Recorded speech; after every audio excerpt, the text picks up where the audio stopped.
The Rights to Ricky Sanchez podcast is presented by DraftKings Sportsbook. Sign up for DraftKings Sportsbook. Download the app. It's the top-rated sportsbook app in the world. And use promo code RTRS. And Adam Kasabi, the official realtor of The Process. Go to processrealtor.com. On the show today, it's going to be dark, as you can see if you're watching it on YouTube. Boy, I recommend, the last one I really recommended on YouTube was the Embiid one. I recommend this one as well. We'll talk about Sixers Celtics Game 2, hopefully for about 5 minutes, and then figure something else to talk about. Without any further ado, Amos and the Chef.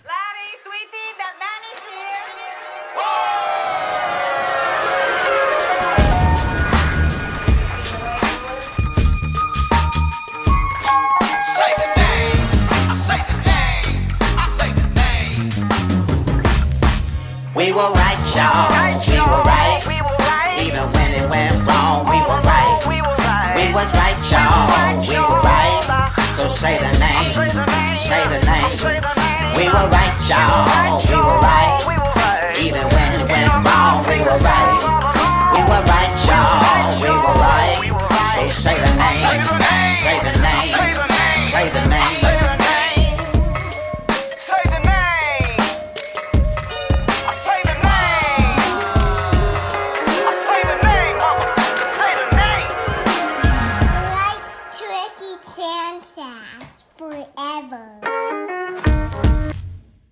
Welcome to the Rights to Ricky Sanchez podcast. I'm Spike Eskin, along with a guy who sits and does the podcast in complete and total darkness. That is Mike Levin. How did we get here? Why is this happening? You something? What do we do? Sure. All right, ask me anything. Okay. Open book. I watched the first quarter during halftime. I was working, so I watched the second quarter live, and then I watched the first quarter during halftime.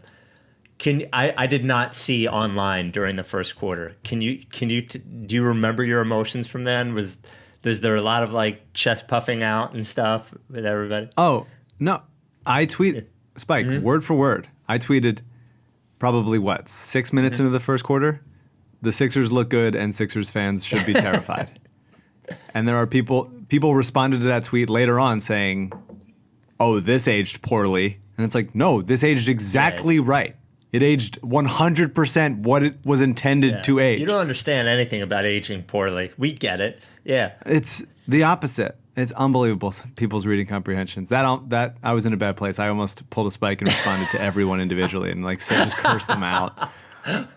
And I was like really close a couple times. I just muted them. There was someone, and I've turned over generally a new leaf, but fuck off. But one guy texted me something about Alton Brand, and he said something like he was probably some affirmative action, yada yada yada. Yeah, and I just responded, "Fuck off," which is not even something I even do anymore. All right. So let's go. So what do we do? So first of all, the Sixers as an entity signed Tobias Harris and Al Horford in the offseason for do we have to? Well, are we like no I just wanted to got here? You asked, but I mean I meant like how did we as humans? I'm just saying. Like how did you and I get to this point where I'm sitting in the dark? You don't know. I'm also not wearing a shirt or really pants even. So this is actually more normal for me because I used to record the pod before video came in, and no one would know because it's hot. There's wildfires. I might go jump into a wildfire. You meant, like attractive. No. It's not hot. Nothing about this is hot. Well, I mean, they had 17 points. It's fucking terrible, man. I mean, it's really terrible. And there are a couple of things that were exposed pretty badly again tonight. The speed at which the Celtics and the cohesiveness with which they do everything, watching them basically run circles around the Sixers. I mean, it's not hard. I legitimately don't think the Celtics are good. I think they're a very average team. especially without Hayward. They're depending on guys who are not experienced and don't have many skills. They're kind of, if you put them in one little place, they can do it. And the Sixers just make them all look so good because they're horrendous. Absolutely horrendous team. And they did early in the first quarter, as you saw on delay.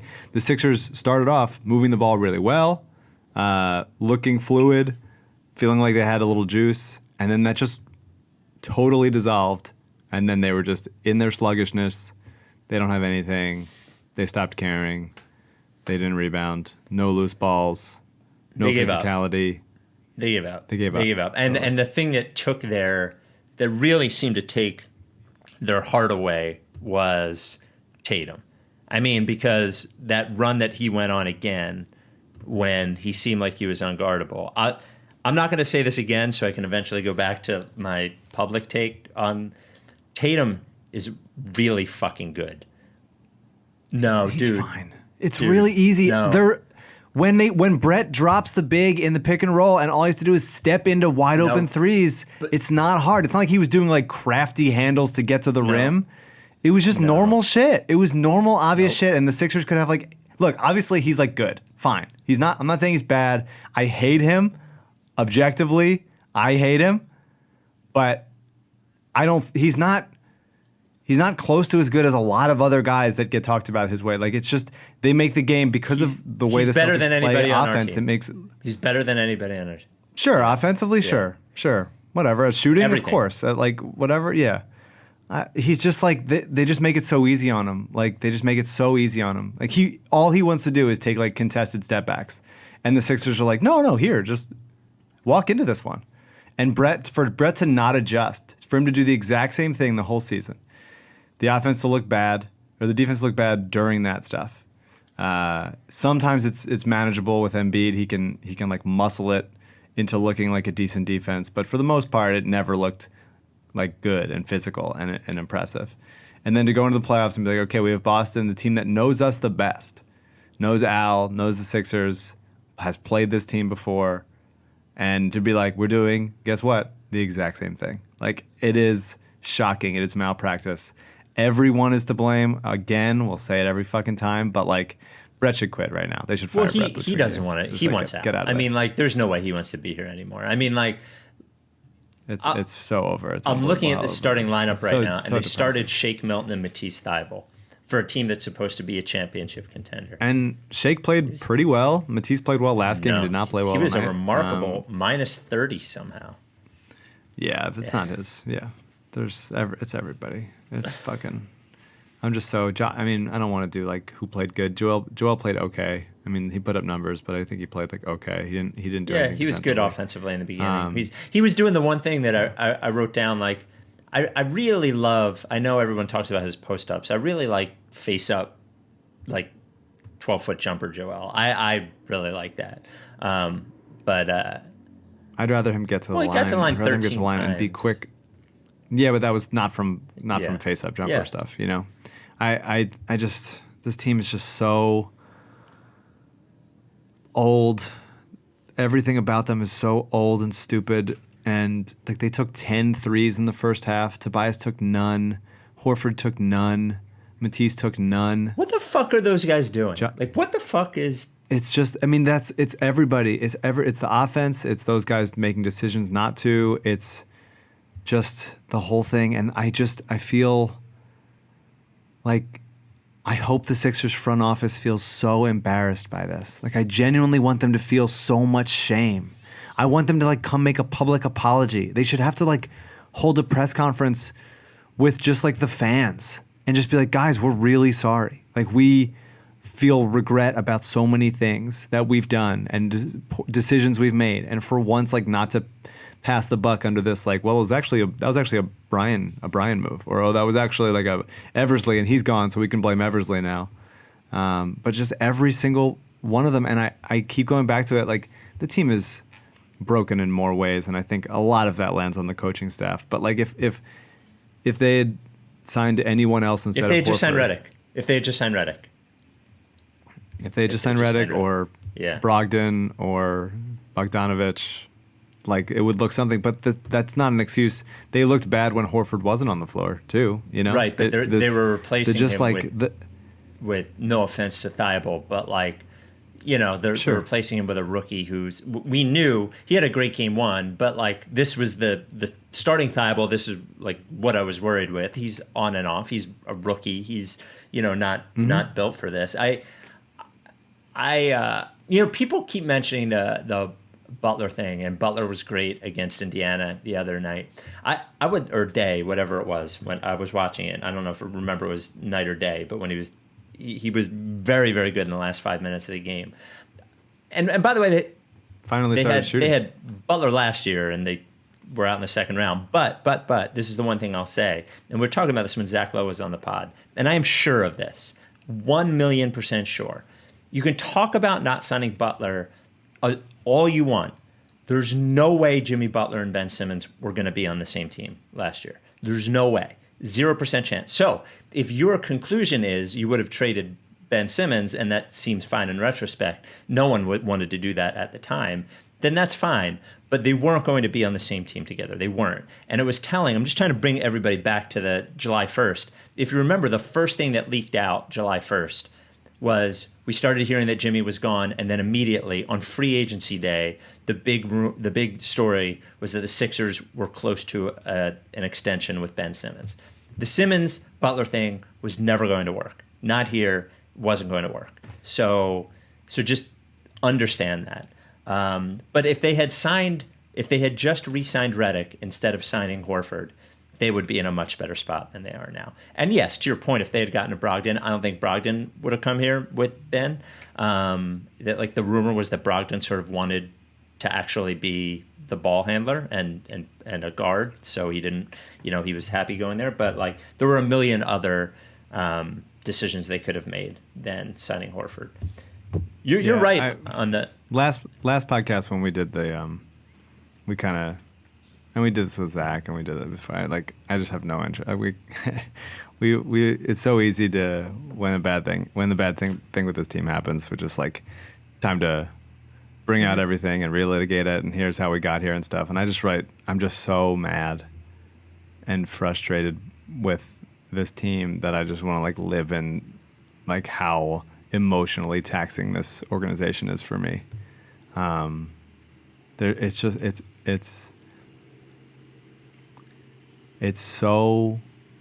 There's so many bad things in the world, and for this, the way this organization affects me is really troubling for my sense of self. I wish I wasn't this way. I wish I didn't allow this to happen. Should have a little more. Somebody should have warned us. Self-control Can and I say respect, this? and respect. Somebody for should have myself, warned us. Like somebody should have talked us out of this. Like, you know, when a person has an addiction or is in an abusive relationship, or like there are things where you sort of wonder where your friends were when you made the bad decisions that you made. And they're here with me. Yeah, it appears. I don't know that it's like I don't know that you could look at any single part of this organization and feel okay about it. And you made the point last time, and you talked about this before. You don't talk about it as much on the podcast because I think you hesitate a little bit. You're more yourself on Twitter, I think, sometimes. But about like Ben and Joel not getting better. Oh yeah. And I don't think you could look at Ben and Joel, certainly any other guys, certainly not the coaching staff, certainly not the front office, certainly not ownership, and say, this is we have this figured out. Mm-hmm. We have as long as we have this, we are capable of contending.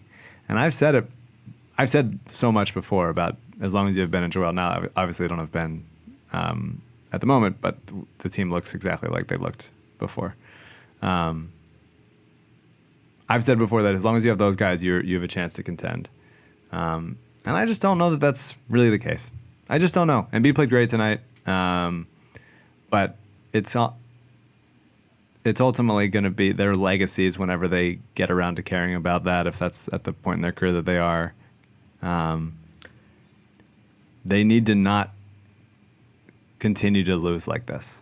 And I think last playoffs they played hard, and I think they looked like they could have gone further and were frustrating at times, but ultimately like young and still on the way up, even with a bad loss like that. But now all season, I just don't know that you can look at either any part of this team and say, yeah, there's nice pieces here and there. There's young guys, there's good players or whatever. But like as a team, as an actual basketball team, I just don't know that you can look at anything and say, well, we have something here. And today was the first time that I thought like genuinely,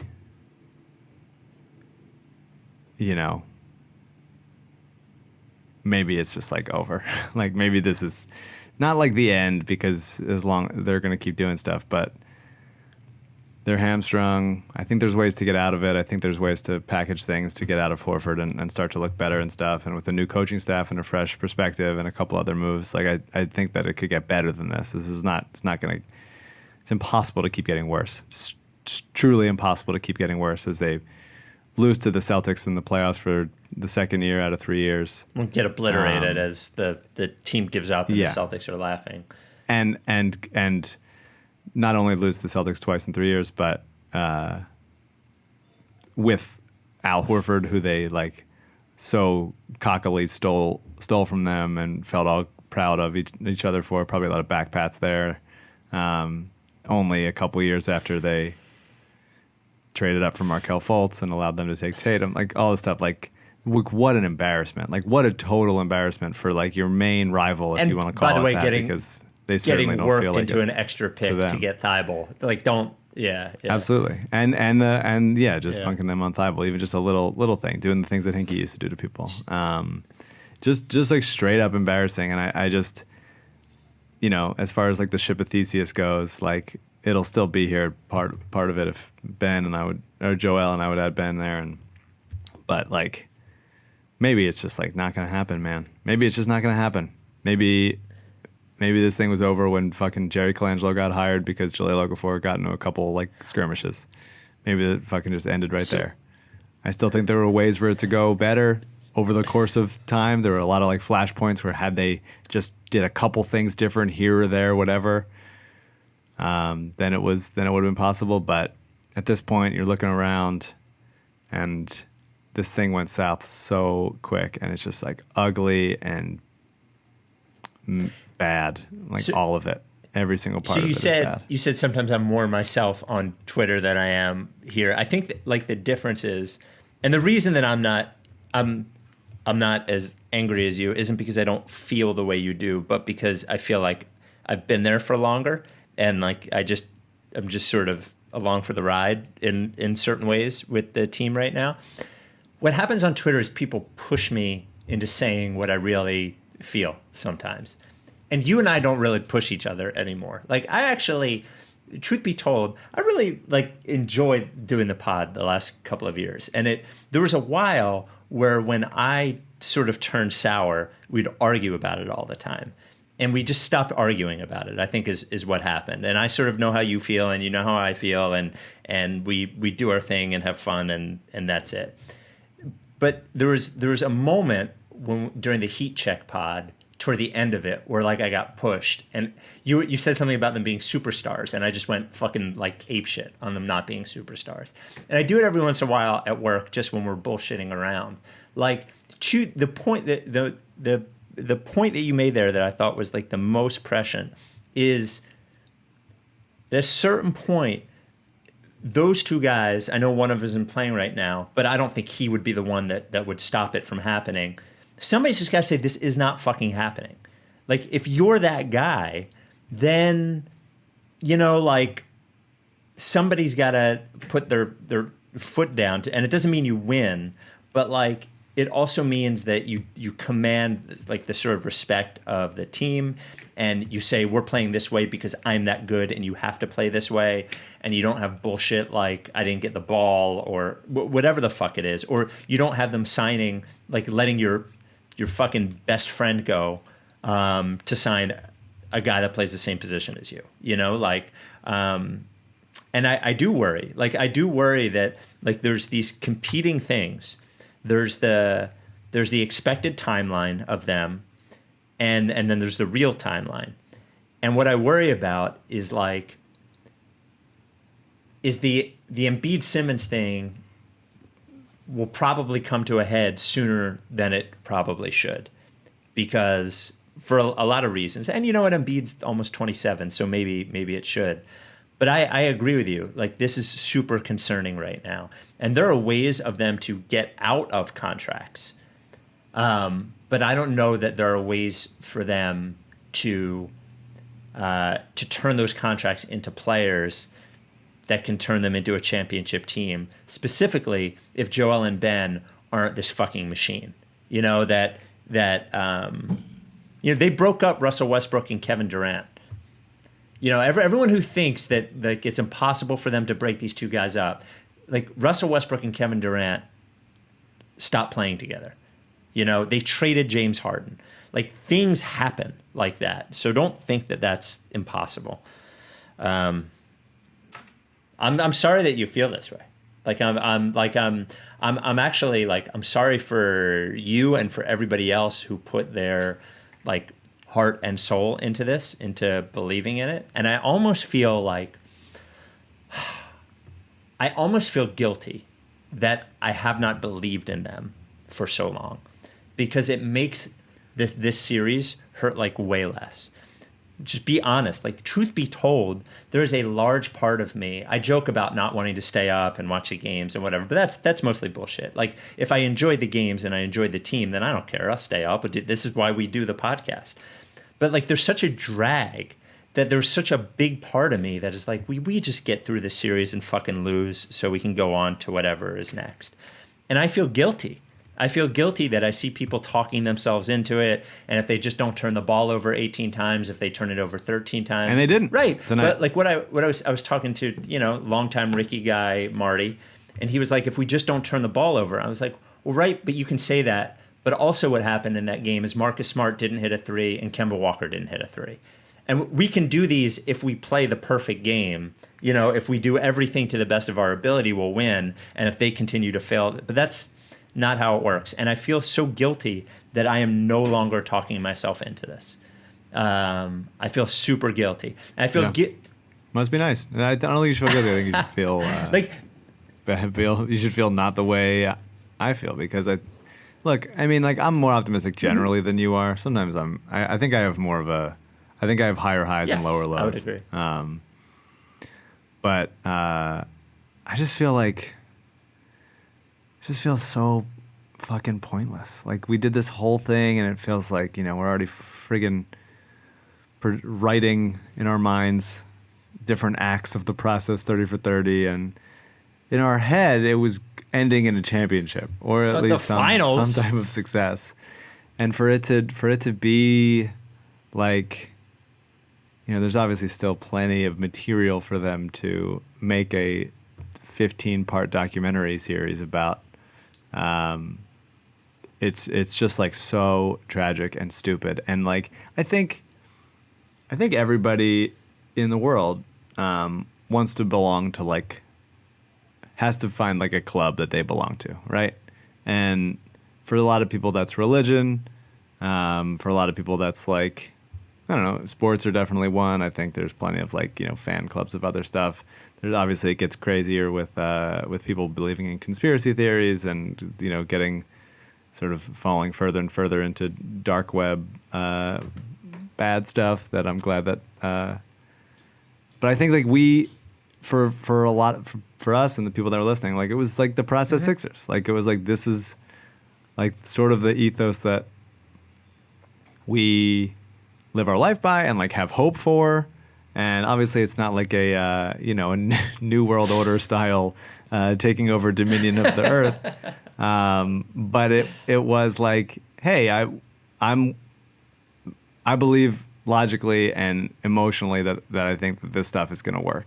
For this team that I care about for whatever dumb reason or another, I care about this team, I care about this organization, and I think that this guy and then these players are going to be the ones to, like, bring us the kind of sustained success that a lot of other teams have been fortunate to have.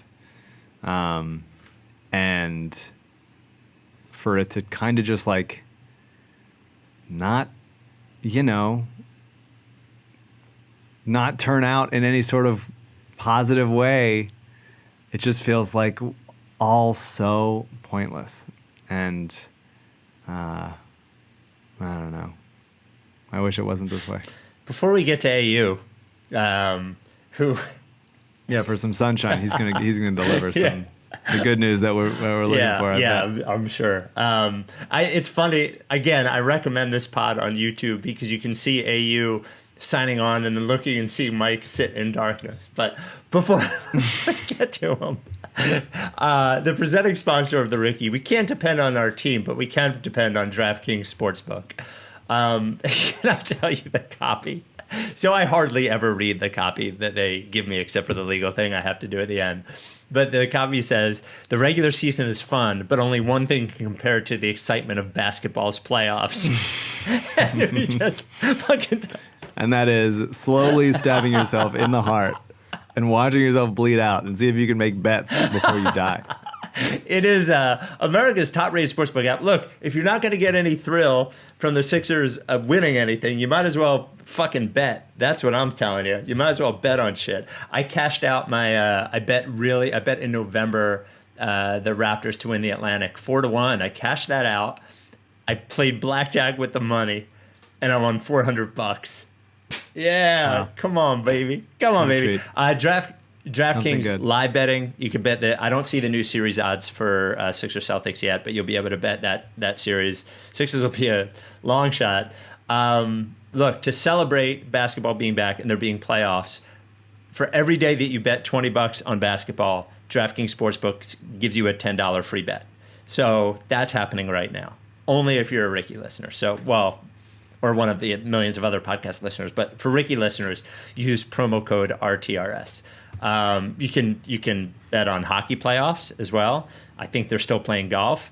The fucking Phillies look like they're going to make the playoffs, which is exciting. So you can bet on that too. Oh yeah, a team that's incapable of letting us down. The Phillies. DraftKings Sportsbook, just the absolute best. Go to the app right now. Player props. I was trying to count the other day how much money I lost this year on Simmons shooting a 3 props. Yeah, it wasn't good. God. But anyway, great. Don't bet the Sixers. Never bet the Sixers.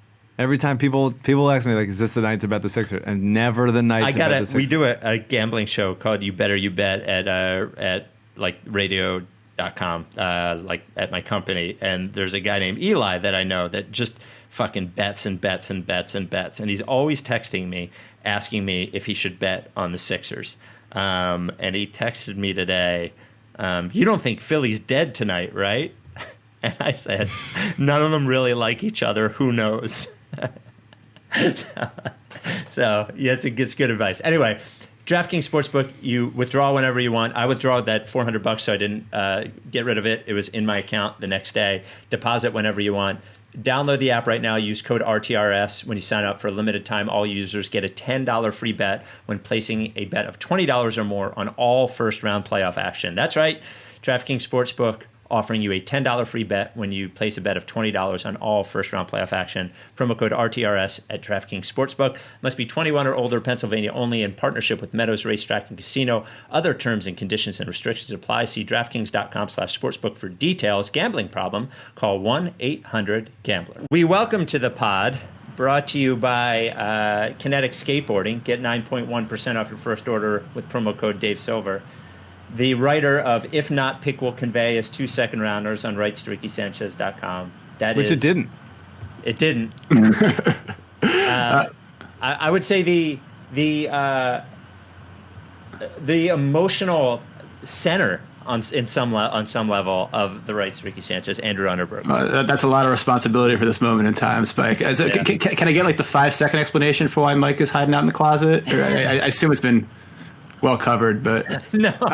It's just a protest. Okay. Don't need any lights. Also not wearing a shirt. I said we signed on, and I was like, half knowing what the answer was going to be. I was like, yeah. hey, I can't see you. He's like, yeah, that's on purpose. And I was relieved because when I like opened the screen and I saw like a dark quadrant, I assumed it was mine and that my camera was broken or something. So I'm just glad it's not me fucking it up. I was pretty close at multiple times tonight to just totally smashing my computer. It would have been really funny if I told Spike I can't do the podcast because I broke the shit out of my computer. I would have accepted that. I would have accepted. So AU, I always kid that you always are, even when you haven't talked yourself into it, you're a foot away from talking yourself into it. And you did notice that when we tweeted out your lowest point with the Joel Sixers article, we tweeted out that it was like that the Sixers had finally broke you, but we had also said that in February when they also broke you. And you're an optimistic guy as far as the Sixers. I'm a healer. Yeah, you and Jason are always like, I actually think they're going to do it, and you really believe it. But they've broken you twice in the calendar year, and I guess I'm just curious as to after that disgrace, where you're like, what are you feeling? I think it's over. I think the series is over at this point. I don't think that the 76, Zainab, a regular artist of the Ricky, tweeted at me something like, I just need AU to get off my goal to tell me that it's okay, or that's all going to be okay. And I said something like, well, in like the grandest sense possible with and not pertaining to this specific series, I think everything's going to be okay. And that's about as optimistic as I can be here. I think, they, at least for now, they still have Joel Embiid and Ben Simmons, still relatively young, still locked into contracts. As long as that's true, I can never be totally out on this team. But if you're the rest of the pod, Mike. Oh boy, yeah, Mike is out on that part too. Wow, all right, we can get back to that certainly. But I mean, as far as this series goes, I've got nothing. There's nothing to be talked into at this point. I mean, the thing that sucks, aside from obviously them not having Ben, I do think they would have had a fighting chance of the series if they had him. Is that you could have maybe talked yourself into the home field advantage thing, the home court advantage thing. You could have talked yourself into like, okay, they'll go back home, they'll get a lift from the fans. Joel hit a dunk over Tice, and then he'll put his ear up to the crowd, and everyone will cheer, and he'll feel like himself again. The team will kind of start playing like that again. So I think in the question of like, does it help or hurt the Sixers to be at a neutral court the entire playoffs? I think it pretty undeniably just hurts them. I mean, they probably would have lost on the road anyway, but now there's just nothing left to hope for, really. Let me ask you this, and I'm going to look at you dead in the eye when I ask you this.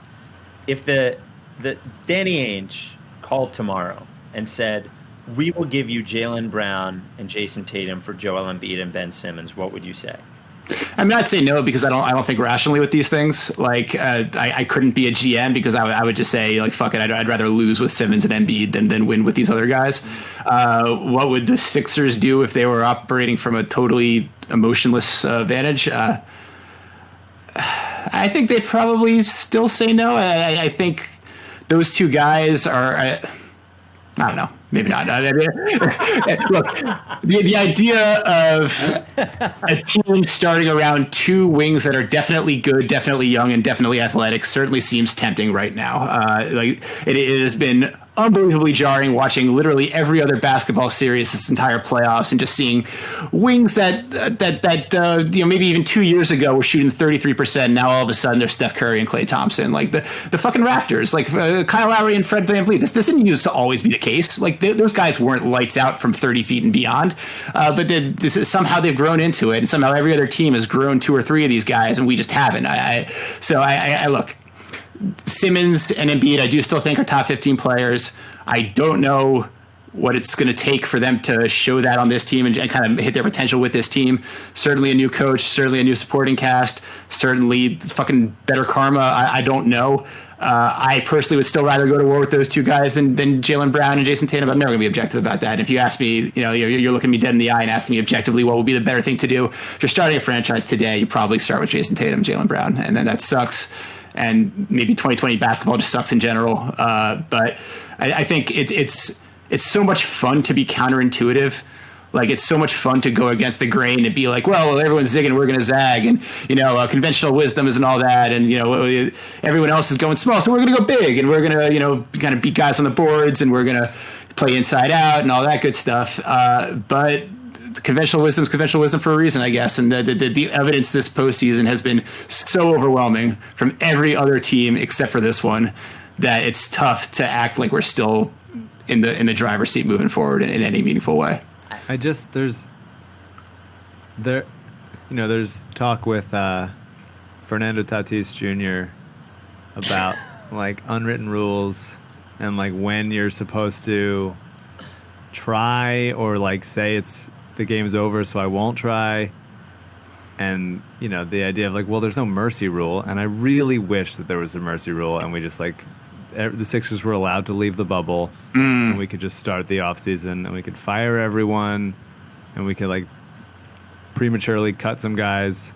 Do you think they're going to fire everyone? Something. Do you think they're going to fire the front office guys? No, I don't. But I really hope that Josh Harris and David Blitzer feel like real embarrassment. I want them to feel it so much. I want them to feel like they were duped in a way that, like, if they got bad advice on a stock that they hedge funded or whatever the fuck it's called, and they were like, you gave me, I want some wrath. Like, give me some like business wrath for like how led astray you were. At least, like, by the way, they were fucking duped by Brian Colangelo underlings, Alex Rucker and Ned Cohen. Like, they were duped by like Colangelo's backup staff or whatever. Like, it is pretty it's all of silly. them. It's all of them. And I do genuinely, like, now more than ever, like, after this game, like, if somehow they come back and win this series because half of Boston dies, Brett should still go. Like, 100%. Brett needs to be like out 100. It's just like done. It's over. It was nice when it was nice, and then it was bad when it was bad. And we can thank each other and move on. And maybe he gets another job someday. Maybe he just like retires to the woods. Like, whatever he needs to do, I wish him well. But like, holy hell, it has to be over. And I just like the idea of doing 2 more games this series, and probably 3, because they'll probably just get 1 in like a dumb way. And I'll talk myself into believing something again. And I don't want to do that. I want it to be over. I just want it to be over, and I want to just like live in the pain, because having to like go with the waves of like feeling possible, feeling like it's going well, like they string together magically 6 good minutes of basketball and then look absolutely sluggish and stupid again. I can't do it. I hate it. I hate them. I hate this team so much. Let me ask you guys something. So I went back. I don't know if you guys remember this podcast, because it was probably like literally 100 podcasts ago for you guys. But there was one we did in the preseason where like we were still kind of riding high on free agency stuff, and like, the Josh Richardson was a nice pickup. Al Horford isn't that fun. But we did a podcast where I came on and talked about like 5 things that I was worried about with this team. 2 of them were kind of non-factors. There's one about like not having good filler contracts for a trade, and one about not having dynamic guys off the bench, which are both true but not super consequential. But the other 3 were, we don't have any bread and butter type plays without Jimmy Butler or JJ Redick, like nothing that we can kind of turn to in a pinch to get like an easy shot. I was worried that Joel Embiid was going to start to get annoyed because JJ and Jimmy were gone and we spent all our money on a backup center, and we're totally screwed if Ben Simmons got hurt. So those 3 things basically were the 3 things that sunk this team, and we saw them coming before the season started. So what was like the one core miscalculation that we all made, and that other smart people made? It wasn't just us being homers, Zach Lowe, whoever else, like that we all made, the one biggest miscalculation that we made in thinking that this team was a contender. I think that it was thinking Horford was just smart enough to fit in kind of anywhere. And that the identity that allowed them to be big and physical against Toronto would carry through all season, and they would actually just overwhelm people. Honestly, what the Lakers are, kind of, and they're obviously struggling right now, but like what the Lakers were all season long, which was like they're big, they move pretty fast, which the Sixers did with Ben. But they, the Lakers right now are showing also their weaknesses with a lack of shooting and a lack of just like perimeter guys that can do more than just stand around and wait for LeBron and AD to make things happen. Well, they're missing their like two best guards too. I mean, yeah, but those guys are not. It's not like Avery Bradley's a dynamic player, and certainly Rondo is not a threat from the outside. I actually, and I'm at risk of like igniting the fire of the people who get mad at this sort of shit. Like the biggest miscalculation was thinking that Ben Simmons was a fucking point guard. Like whether you let him dupe you into it or whatever the fuck it was. Like, you know, we were talking about it with when Zach Lowe was on, and I was like, and he picked them to get to the finals or win or whatever it was, get to the finals. And I was like, did you ever, like looking at it now, like, who did we think was going to get a shot in the last 3 minutes of a playoff game? And he was like, well, and even looking back on it, was sort of like, I just thought they would, you know, give it to this guy and then that guy, and then that never works. It never works. And like it was glaring in the preseason even. I brought this up, I'll bring it up again. I asked Derek if he would rather have Trey Burke or Ben Simmons with the ball in his hand for the You have brought this up an awful lot over the last season. Well, because it's true. It's true. This fucking guy or them, like this whole dream of Ben Simmons a fucking point guard and then buying into it is ridiculous. It's ridiculous. It's always been ridiculous, and it's made even more ridiculous looking back at it now. But they're still bad. He's not there, and they're still really bad. But they would have lost with him. They would have lost with him. They just had a, you know, like I go back to that Celtics game when TJ started, and like the TJ game, and everybody talks about like him starting for Covington. That's not really what happened. What really happened is they neutralized Ben Simmons in such an extreme way that they needed somebody to create offense. And he was a rookie at that point, though. I know, but what I'm saying is, is that like this year, he's not a rookie anymore, and here we are. Shake Milton had 8 good games, and we're like, oh, he's the point guard in the playoffs now. It's fucking crazy. It's crazy, and that guy, Simmons, needs to grow the fuck up. Like whatever is going on with him, like the no shooting, no defense. Sometimes I'll be power forward. Sometimes I'll shoot when I want to. Dude, what was he in the bubble? He sucked. He was terrible. Yeah, but everybody was. A lot of people were bad. He was one of the best defensive players in the league this year. But it's the only thing he's good at. It's the only thing he's good at. What is he? What else is he good at? He's good in transition. He's an excellent rebounder. Nobody cares about transition. Nobody. We care about transition, but we don't have it. I mean, like you heard Stan Van Gundy talk about on the broadcast tonight. Like we got no easy baskets this entire game. Transition is an extra thing. It can't be the thing that you're good at.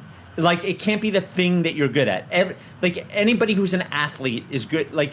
I'm fine that, but when it gets down to nut cutting time in the playoffs, you can't be scared, and you have to be able to do something with the ball. And he can't do it. He can't do it.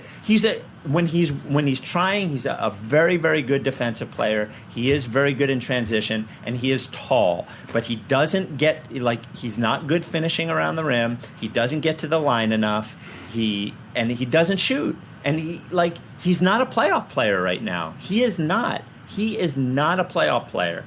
And it is so funny to think that, like, oh, if we just had Ben Simmons, we would beat Boston, the one team who, like, actually was the first team to figure out how to make him look small. Well, but he could defend Jason Tatum and could throw an entry pass. I mean, that might have been the difference in game one, and then it's a totally different conversation right now. Can't throw an entry pass if nobody's guarding him. He can't. Sure, you can. It's easy to throw an entry pass when no one's guarding you. Not if the guy that's guarding you is 10 feet off of you and can stand there and just stand in front of Embiid. He can't throw that. Of course, he's got to be better offensively. He should have gotten better. It doesn't feel worthwhile to rail against Ben for a series that he's not playing in. They're just all. It's all bad. Everything's bad. The team is bad. The organization's bad. They need to sell the team. We made a mistake doing this whole stuff, all of it. It's just it is. regretful. Yeah. All of it is regretful. I have a couple of important email questions to throw at AU. Very, very important. Before I do, Is this going to involve vegetarian duck or something? No. I was thinking of vegetarian duck the other night though when I was at dinner. But poor Adam Kasabi, I'll give him an extra spot somewhere. But just put him right after that thing. Just made half of our listeners pissed off at me. Adam Kasabi, the official real. I want the Ben Simmons thing to work. I want it to work. I do. I want him to shoot. Can I take a drink while we're doing this? Is that going to like piss off the Connie Meadery or anything? No. Okay, No. all right. I drink the whole time. That's fine. I want him to be the guy that he was in the first half of that scrimmage. That's what I want. Adam Kasabi, the official realtor of the process. I promised my wife earlier.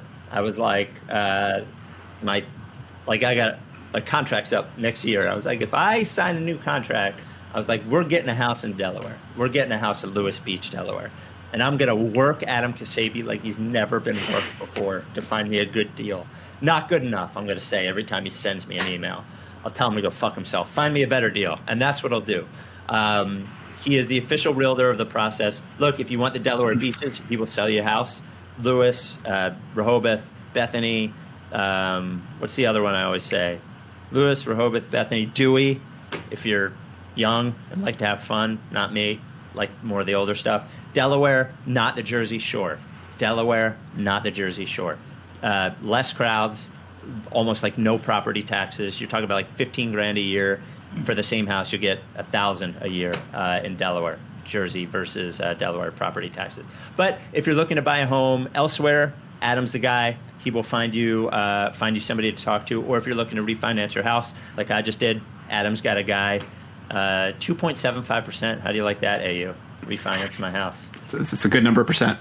2.75%. But 302-864. Also, with the Sixers shot from deep tonight. Yes. Yeah. 302-864-8643. You can call Adam or you can text him 302-864-8643 or email him adam@processrealtor.com. All right, AU. This is a funny email. This came from, wait, where is it? I got to find it. It's a good one because it involves you. Oh, boy. Yeah. Oh, shit. I didn't put it in there. You guys kill time for a minute while I find it. All right, here's another question. Then Mike might have been talking about this earlier already. Does this series change your opinion about whether or not Joel Embiid can be the best player on a championship team? Yeah, we talked about that. Yeah. Okay. Yeah. You missed the really dark Mike stuff. Yeah, Well, I mean if this doesn't, I'm still looking at the really dark Mike stuff. Yeah, it's very dark. Very dark. If this doesn't make you reevaluate just like everything, like every single thing, like I really want a live stream of Josh Harris just like drinking and like feeling bad about himself and like punching a wall and yelling at his kids. I need to feel that. I need to feel that so I know that even if he's a total fuckface, even if he doesn't give a shit about anything, he himself feels tremendous shame by this. There's no way he does. He should. You better he hope, fucking should. You better hope the front office people do because there's no way Josh Harris feels anything. But so the wild thing about all this is that the production for Embiid has been there. I mean, if you told me that Embiid would be averaging about 30 and 12 in this series, that Shake and J. Rich be hitting shots, that the bench wouldn't be a total disaster, which I don't think it was, at least for one game. Like, I would say that they would be in this series, that they should be in this series. It's a sort of just kind of, top-down malaise, I guess. I don't know. And maybe that's the thing that you kind of take Joel to task for, is that there is no kind of natural fight. There is no kind of... Right. Can you win in the modern NBA when your best player is a slightly plotting center? Yeah. We talked to especially when he's I can tell you this. If he's your best player on both ends. Yeah, that's most important player on both ends. That's the key, and that's what we were talking about with Zach, is that can you win with him as your number one offensive option? And the answer is no.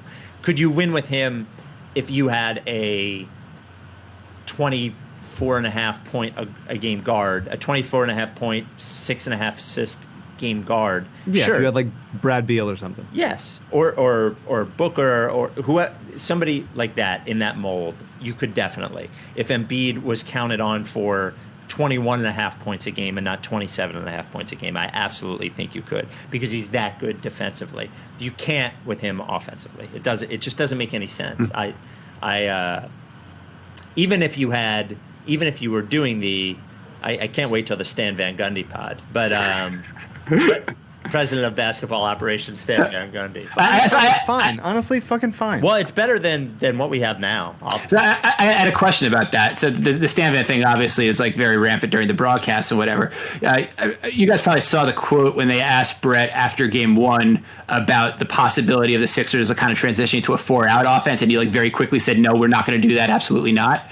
Or like, "I have no interest in doing that." Do you think that was kind of like a Stan Van subtweet? Like he was kind of saying like, "Yeah, I know that's what you want this other guy to do, but I'm not going to do it. And since I'm still the coach, we're not going to do it." You know what I would have said if I was him? I would have been like, if we go 4 out, all those players are going to suck. That's what I would say. Like they do not have the 4. What is 4 out for the Sixers? So it's Alec Burks, Shake Milton, Furkan Korkmaz, and Mike Scott. What even is that team? It's horrible.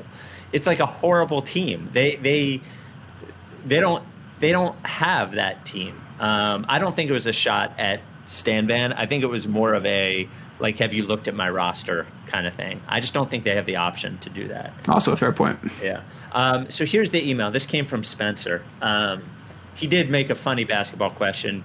Did Donovan Mitchell just score 57 against the Nuggets because he was mad he wasn't a finalist for Sixth Man of the Year? That's the non-basketball question. And That's a good question. It's a good basketball question. I want AU answering first, because this is a question regarding AU and the Sixers writer who just moved into Temple University today. Congratulations, Sixers Adam. Dana White just released the main card for UFC 253. The first fight is listed as Sixers Adam versus AU. AU is minus 140 on DraftKings. Who are you betting on? Like a physical fight? Yes, that's what UFC is. Oof. I would bet like pretty heavy money that neither Sixers Adam nor I have ever been in a physical fight. I can vouch for my part of it, and I'm betting the Sixers Adam is maybe put the over under at like a half. Maybe he has. If so, I would give him the edge just based on experience. I'm probably taller than he is, but I don't even know that for a fact. Yeah, I would bet on a TKO and one of us just kind of gets tired and falls asleep or something.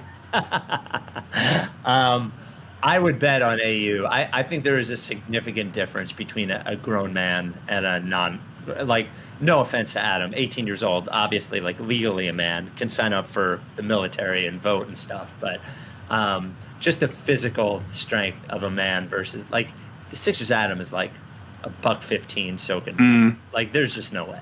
Maybe he's a scrapper. I don't know about his hard scrabble upbringing or anything.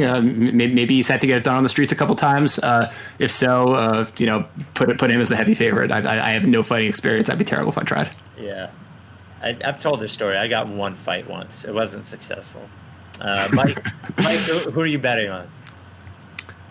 Sorry, I was shit to people who still didn't understand the tweet. Oh, yeah. Mike still didn't. People. Yeah, Mike's been still didn't understand. What a shocking display of ignorance from people. Mike's been Jay and silent bobbing anyone who. Very close to it. Very close to it. The Sixers look good, and Sixers fans should be terrified. And a lot of people saying this didn't age well. That's the opposite of what it did. It aged perfect. Exact opposite. The opposite. Yes. This is an email that came from two, I thought, appropriate emails. Mike's not going to care, but I'm actually curious from AU. If you watch this game, meaning Game 1, this came from Fletcher, with a microscope, you wouldn't be able to find a single moment in which Tobias looked to set Joel up, get him involved, dap him up, etc. Beginning in the second quarter, while Joe was on a tear, Toby called Joel off 2 consecutive plays and put him on ice right after he was feeling good. Joel never recovered. Toby and Joel are the most important half-court offensive pieces, other than Alec Burks, who's clearly our second-best player. And they seem just cut off the question there. Like that's whatever the question's going to be. It's going to be too depressing after that one sentence. He just asked, like, is he seeing things? And I think he's right. You know, it's funny. Like I heard a lot about and saw a lot of like YouTube videos of Tobias Harris pick and roll ball handler in the Clippers. Like that's how they unlock Tobias Harris. I don't think like that with him and Embiid, I don't think I ever see. Do we ever see them? There was one. I definitely remember one play in Game 1 where he got the ball kind of mid post, and Embiid's man kind of like jumped up to wall him off, and Tobias like floated a pass over the two of them, and Embiid caught it but kind of shuffled his feet trying to score, and it got called for travel. That was a nice pass. Tobias had 7 assists in that game. Like of all the many things ailing the Sixers in their half-court offense in Game 1, I don't think lack of vision or lack of interest for Tobias getting the ball to Joe was necessarily like in the top 10. I don't know. What do you think, Mike? Yeah, Tobias just doesn't. He gets picked all the time. He just uses his right hand to get to the rim or get close to the rim to not get fouled and not make a pass generally. But my question about Tobias is he a better contested pull-up jump shooter than he is an open like catch and shoot jump shooter? Like, I think so. It seems like those are the only shots that he's making in the series are the ones where he backs his man and backs his man and backs his man and takes a tough pull-up like 12-footer. Those seem to always go in. Kick out to the 3-point line, no chance. Around the rim, no chance. He's not. Yeah. He's a losing player. They're really like he missed so many shots at the rim tonight. So many shots right at the rim over and over again. And it wasn't even Horford, surprisingly. It was everybody. I've been the quote-unquote anti-Tobias guy since he got traded here. He was the one player that I actually felt totally confident about going into the series. I don't know why that was. I'll have to check with Jason. I'm sure we have some sort of like email record of why we thought that Tobias was going to have a good series. We really, really did. It has not turned out that way, and he's got 2 games left to prove he's not a total albatross to this team, and I don't know how he's going to do it. This email is the email version of Mike's tweet. This is from Dan. My wife and son are away visiting family. I am watching movies that my wife would never watch. During the big final bowling showdown at the end of the 1996 comedy Kingpin, Woody Harrelson navigates the 7-10 split to pull ahead. He will win if his more successful opponent doesn't hit 3 strikes in a row. At that moment, I not only knew he was going to lose, I knew Woody Harrelson's character was the 76ers. He was wearing the colors, and he's lost so much his name is slang for falling from grace. His opponent, Bill Murray, throws 3 strikes in a row and slowly mugging for the crowd and draining hope from his opponent with enough time to cherish it. After the game, Woody just sits there frozen, having lost 226 to 225. No scene will ever explain our fandom more. As well, no retrospective on the Kawhi shot or off-season movies will ever explain it as well as this very dumb movie, which makes total sense to me. You knew that they were going to hit 3 strikes in a row. Like, so is that about this series, or is that about the Toronto series from last year? I think it's about the Sixers. I think it's about knowing that when you're feeling good, that the 3 strikes are never that far behind. I mean, I'd like to see us hit a 7-10 split in this series at some point. Like, I think somebody, maybe Sean O'Connor, I don't know, any number of people were tweeting about like Sixers, like being worried about like Celtics in 6 for this series. I was like, man, does that mean we get to win 2 games in this series? Like, that sounds awesome. Like, give me that for sure. I can't say that scene relates to my current perspective on the Sixers. I do love Kingpin though. That's a dope fucking movie.